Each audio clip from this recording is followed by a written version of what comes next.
وَاعْلَمُوا أَنَّكُمْ غَيْرُ مُعْجِزِ اللَّهِ وَأَنَّ اللَّهَ مُخْزِي الْكَافِرِينَ۔ صدق اللہ العظیم۔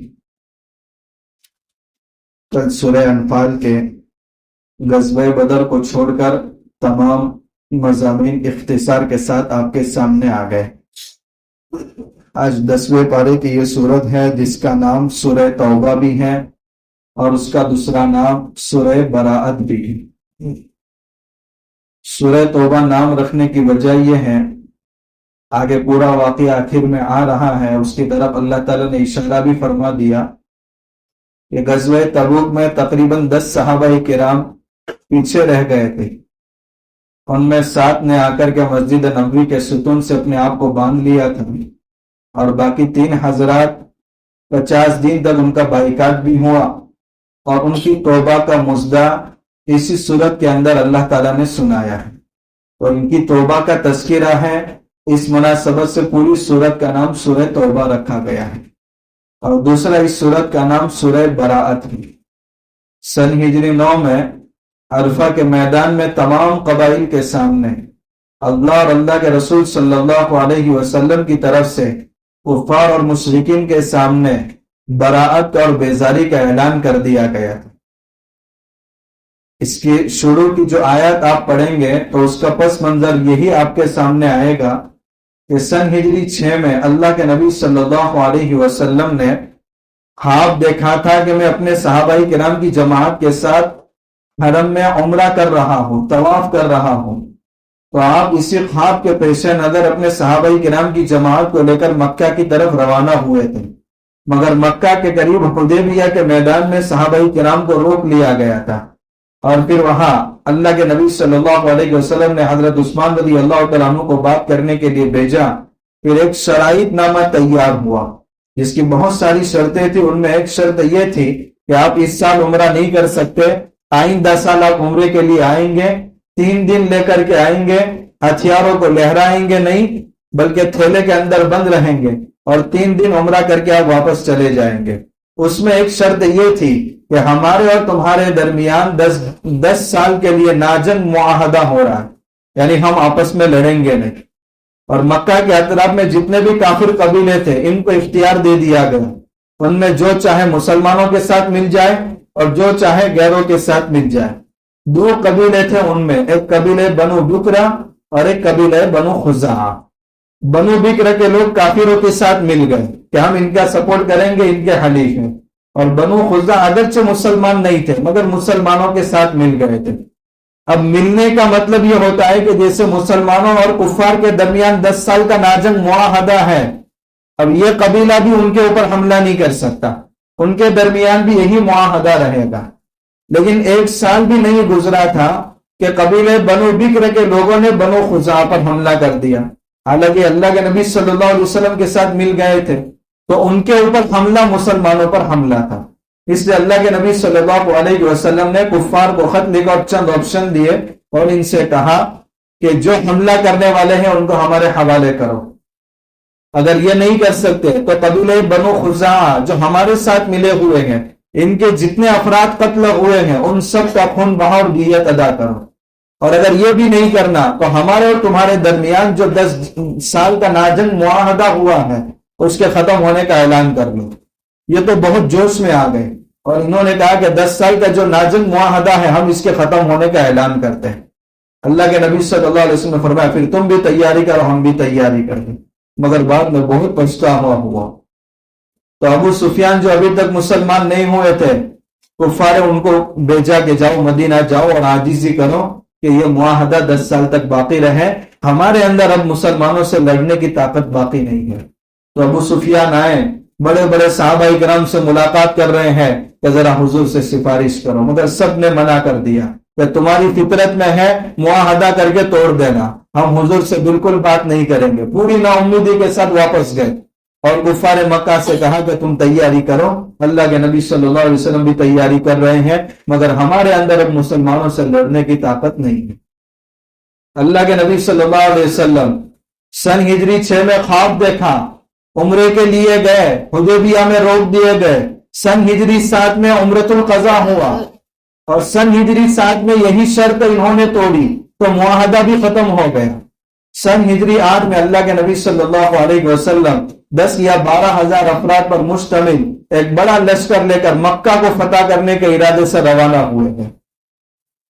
فتح مکہ کا تذکرہ انشاءاللہ جب آئے گا اسی وقت ہوگا۔ یہاں بھی فانتظروا انی معکم من المنتظرین آ رہی ہے سورہ فتح 26ویں پارے میں، انشاءاللہ تاخراتوں میں اس کا موقع ملے گا تو انشاءاللہ اس کی تفصیل وہاں آئے گی۔ یہاں مکہ پورا فتح ہو گیا۔ اس کے بعد سن ہجری 9 میں حج کی فرضیت کا حکم نازل ہوا ہے تو اللہ کے نبی صلی اللہ علیہ وسلم نے حضرت ابوبکر صدیق رضی اللہ تعالیٰ عنہ کو بھیجا اور اپنے خاندان کے پھر حضرت علی رضی اللہ تعالیٰ عنہ کو بھی پیچھے پیچھے بھیجا کہ اس مرتبہ سن ہجری 9 میں عرفہ کے میدان میں جہاں تمام قبیلے جمع ہوتے ہیں ان سب کے سامنے برات کا اعلان کر لو کہ اب تم اپنا اپنا ٹھکانہ تلاش کر لو، جن سے ہمارا معاہدہ ہوا ہے ان کو بھی ہم کہہ دیتے ہیں کہ 4 مہینے تک انتظار ہے، بس اس کے بعد تم مکہ چھوڑ کر عرب کی سرزمین چھوڑ کر کے چلے جاؤ، اس کے بعد اب ہماری حفاظت میں تم نہیں رہو گے۔ جن سے معاہدہ نہیں ہوا 4 قسم کے کفار تھے، سب سے اس آیات میں شروع میں خطاب ہوا ہے۔ اس میں ایک لفظ آیا ہے حج اکبر۔ ہمارے درمیان ایک غلط فہمی یہ ہے کہ عرفہ کا دن اگر جمعہ کے دن کو پڑتا ہے تو ہم کہتے ہیں حج اکبر، یہ اس سال بڑا حج ہے، حالانکہ یہ غلط بات ہے۔ دیکھیں ایک چھوٹا حج ہے اور ایک بڑا حج ہے، حج کو حج اکبر کہتے ہیں اور عمرہ کو حج اصغر کہتے ہیں، لہذا یہ غلط فہمی دور کر لیجئے کہ عرفہ کے دن اگر جمعہ کا اتفاق ہو جائے تو کہتے ہیں اس سال بڑا حج ہوا، کہ جمعہ کا بھی دن تھا اور عرفہ کا دن تھا، حج اکبر اس کو نہیں کرتے۔ مطلقاً ہر سال جو حاجی حج کرتے ہیں حج کو حج اکبر اور عمرہ کو حج اصغر کہا جاتا ہے۔ تو اللہ تبارک و تعالیٰ نے اپنی طرف سے اور اپنے رسول کی طرف سے براءت کا ڈنکے کی چوٹ اعلان کر دیا ہے اس سورت کے شروع میں، تو اس مناسبت سے اس سورت کا دوسرا نام سورہ براءت بھی ہے۔ اب یہاں مشہور سوال یہ ہوتا ہے کہ تمام سورتوں کے شروع میں بسم اللہ ہے اور اس سورت کے شروع میں بسم اللہ کیوں نہیں ہے؟ بسم اللہ نہ ہونے کی حکمت الگ ہے اور اس کا سبب الگ ہے۔ حکمت یہ ہے کہ اس سورت کے شروع میں آیات براءت ہے اور براءت میں ڈنکے کی چوٹ اعلان ہوتا ہے، غضب اور غصے کا مظاہرہ ہوتا ہے، تو شروع کی آیات آیات غضب ہیں اور بسم اللہ آیات رحمت ہے، کیونکہ اس میں اللہ تعالیٰ کی 2 بڑی صفتوں کا تذکرہ ہے، رحمان اور رحیم، اور آگ اور پانی جیسے جمع نہیں ہو سکتے اسی طریقے سے آیات غضب اور آیات رحمت جمع نہیں ہو سکتی، اس لیے اس سورت کے شروع میں بسم اللہ نہیں لکھا ہوا۔ یہ تو اس کی حکمت ہے، لیکن اس کا اصل سبب یہ ہے کہ حضرت عثمان رضی اللہ تعالیٰ عنہ کے دور خلافت میں پورا قرآن 2 دفتیوں کے درمیان جمع ہوا ہے، تو حضرت عثمان رضی اللہ تعالیٰ عنہ فرما رہے تھے کہ قرآن کو جمع کرنے میں ہماری آراء کا بھی کوئی دخل نہیں ہوگا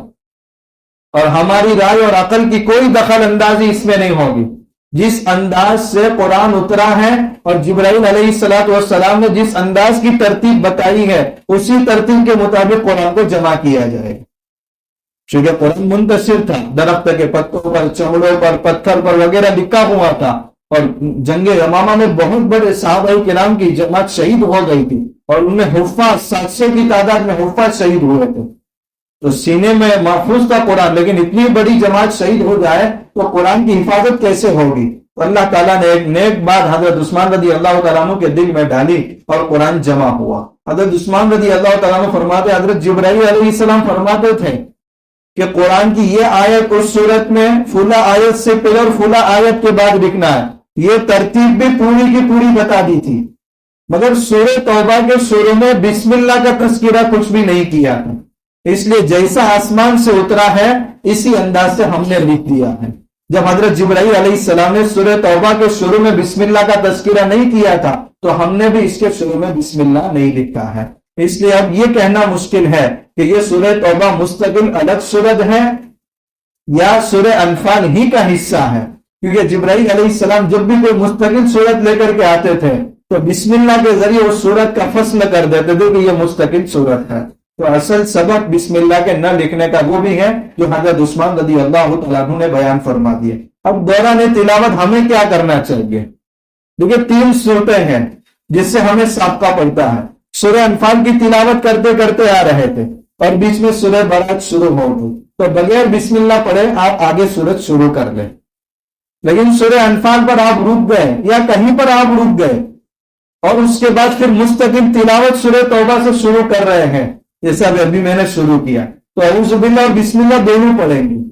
یہاں بسم اللہ سورت کی شروع کا نہیں ہے، قرآن کی تلاوت کے شروع کا ہے، تو قرآن کی تلاوت جب شروع کرتے ہیں تو اعوذ باللہ بسم اللہ دونوں پڑھتے ہیں، تو یہ سورت کا بسم اللہ نہیں پڑھ رہے، اس لیے اگر یہاں سے ہی قرآن کی تلاوت کا آغاز کریں گے تو اعوذ باللہ بسم اللہ قرآن کی تلاوت کی نیت سے پڑھیں گے، سورت کی شروع کی نیت سے نہیں پڑھیں گے۔ اور اگر سورہ برات بڑی آدھے حصے تک پہنچے اور اسی آدھے حصے سے ہی کل شروع کر رہے ہیں تو اعوذ باللہ بسم اللہ دونوں پڑھیں گے، اس میں کوئی حرج نہیں، صرف ایک سورت میں بسم اللہ چھوڑنا ہے کہ پہلے سے تلاوت جاری اور درمیان میں سورہ توبہ شروع ہو گئی تو بسم اللہ چھوڑ کر کے آگے سورہ برات کو ہی ڈائریکٹ بغیر بسم اللہ کے شروع کرنا ہے۔ اس میں دوسرے غزوے کا تذکرہ غزوہ حنین،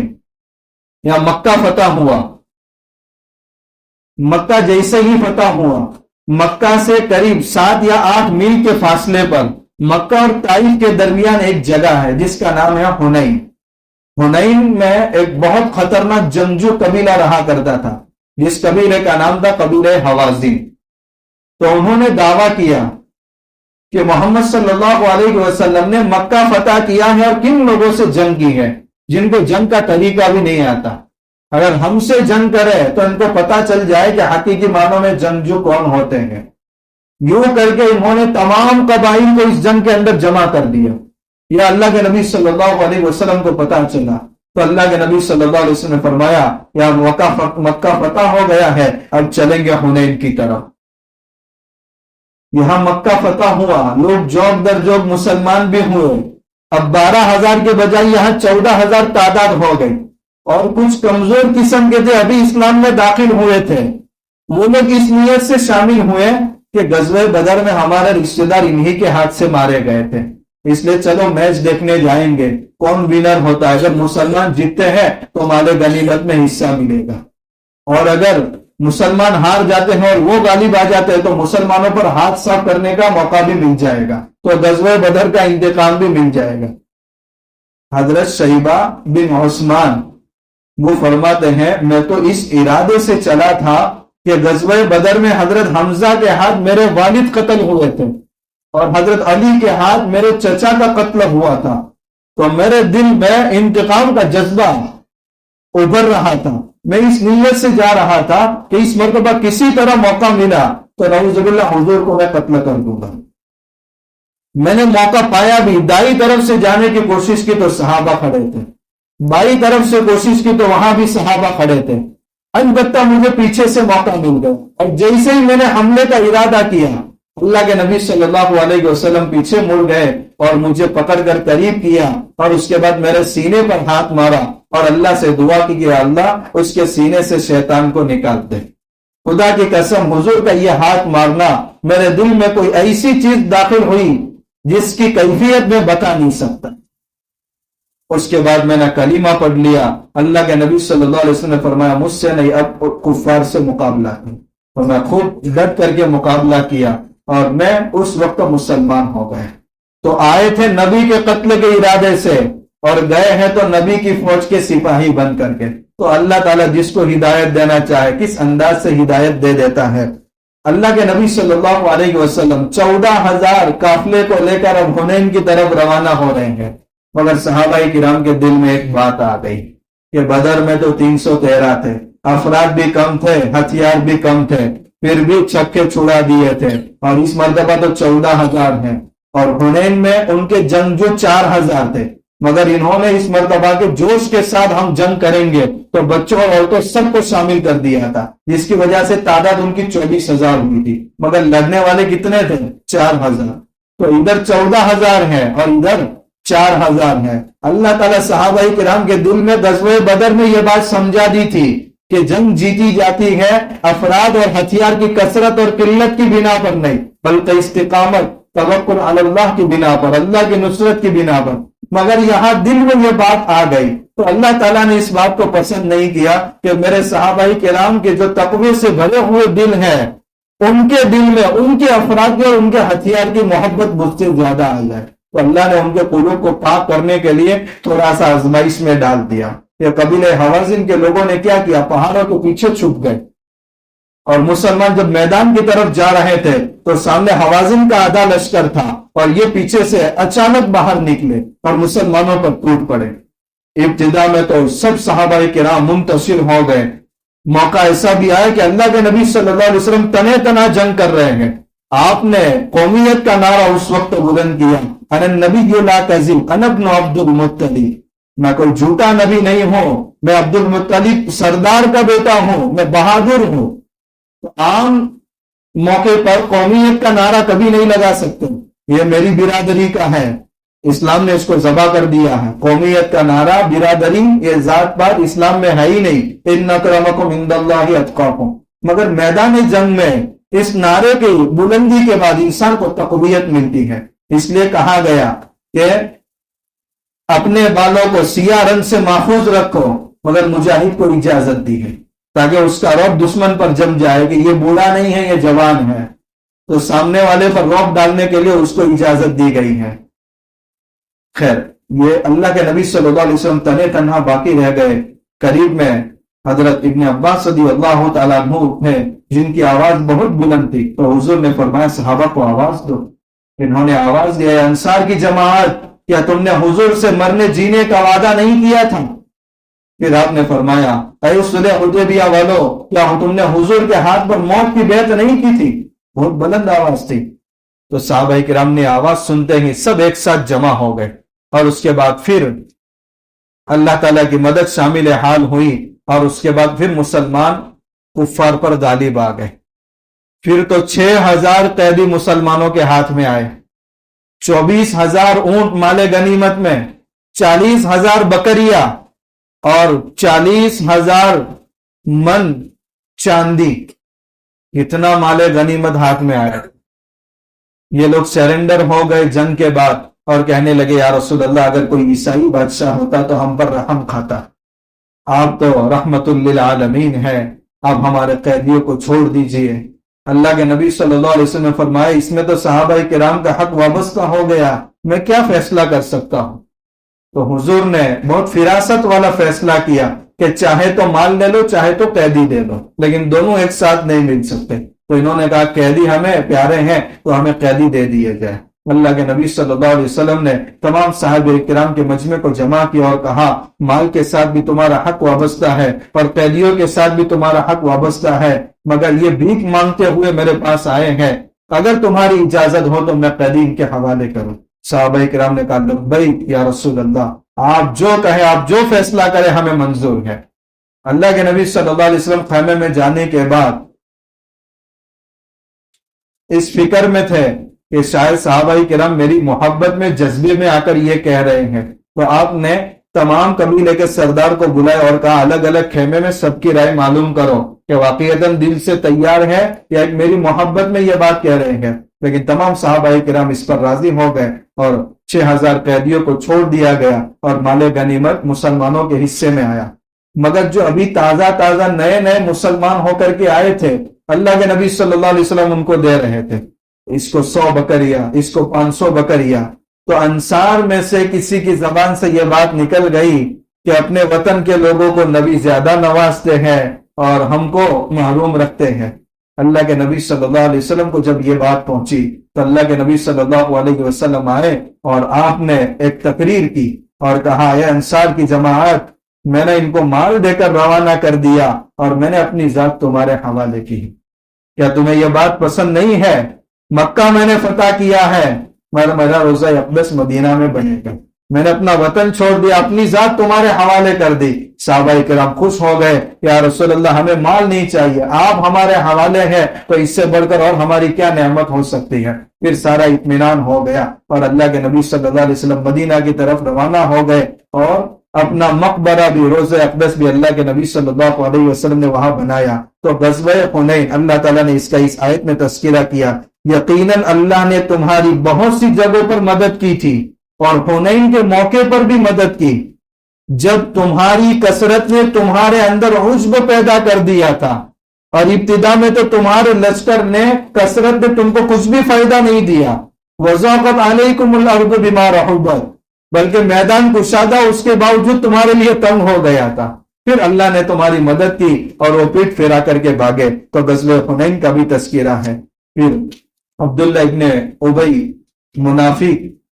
جن کے بیٹے سچے مسلمان تھے، حضرت عبداللہ ابن عبداللہ، مگر والد منافقوں کے سردار تھے. انتقال ہوا تو ان کے بیٹے آئے اور کہا یا رسول اللہ میرے والد کی نماز جنازہ پڑھائے. اللہ کے نبی صلی اللہ علیہ وسلم چونکہ بہت رحم دل تھے نماز کے لیے کھڑے ہو گئے. حضرت عمر رضی اللہ تعالیٰ عنہ نے پیچھے سے کھینچ لیا، یا رسول اللہ کس کی نماز پڑھا رہے ہیں؟ اللہ کے نبی صلی اللہ علیہ وسلم کو آیت بھی سنائی. یا رسول اللہ خود اسی صورت میں ایک آیت ہے، اللہ تعالیٰ فرماتے ہیں استغفر لہم او لا تستغفر لہم، آپ ان کے لیے مغفرت کی دعا کریں یا نہ کریں. ان تستغفر لہم 70 مرہ، آپ 70 مرتبہ بھی ان کے لیے استغفار کریں گے تو اللہ ان کو معاف نہیں کرے گا. آپ کیوں نماز جنازہ ان کی پڑھ رہے ہیں؟ تو حضور نے فرمایا میں 70 سے زیادہ مرتبہ استغفار کروں گا تو شاید اللہ تعالیٰ ان کی مغفرت کر لے. حضرت عمر رضی اللہ تعالیٰ عنہ پیچھے ہٹ گئے اور جب نماز پڑھا کر کے فارغ ہوئے تو آگے کی آیت نازل ہوئی ہے، القرآن ینطق علی لسان عمر. قرآن عمر کی زبان میں کبھی کبھی بات کرتا تھا. علماء نے مستقل اس پر کتابیں لکھی ہیں کہ قرآن کی کتنی آیات ایسی ہیں جو حضرت عمر رضی اللہ تعالیٰ عنہ کی رائے کے مطابق اتری ہیں، مستقل اس پر کتاب سے لکھے گئے ہیں. اس آیت میں فرمایا وَلَا تُصَلِّ عَلَىٰ أَحَدٍ مِّنْهُمْ مَاتَ أَبَدًا، آپ ہرگز ان منافقین میں سے جو بھی مر جائے اس پر نماز نہ پڑھے. وَلَا تَقُمْ عَلَىٰ قَبْرِهِ، اور اس کے قبر پر بھی آپ نہ ٹھہرے. إِنَّهُمْ كَفَرُوا بِاللَّهِ وَرَسُولِهِ، انہوں نے تو اللہ اور اللہ کے رسول کا انکار کیا ہے اور فسق کے کھلم کھلا گناہ کرتے ہوئے مرے ہیں. آپ ان کی قبر پر نہ ٹھہرے نہ نماز جنازہ پڑھے. اس کے بعد اللہ کے نبی صلی اللہ علیہ وسلم نے کسی کی نماز جنازہ نہیں پڑھی. 11واں پارہ شروع ہوتا ہے ایک اہم آیت جس میں مسجد زرار کا تذکرہ ہے، اسی سورت کا حصہ ہے، آیت نمبر 107 ہے. مدینہ کے اندر اوس اور خزرج یہ دو قبیلے بھی تھے. یہودیوں کے 3 قبیلے کل بتائے تھے اور یہ 2 قبیلے تھے اوس اور خزرج. خزرج میں ایک شخص تھا ابو عامر نام کا، یہ بہت بڑا راہب تھا. تو مدینہ کے لوگ اس کی عزت کیا کرتے تھے، مگر جب اللہ کے نبی صلی اللہ علیہ وسلم وہاں تشریف لے گئے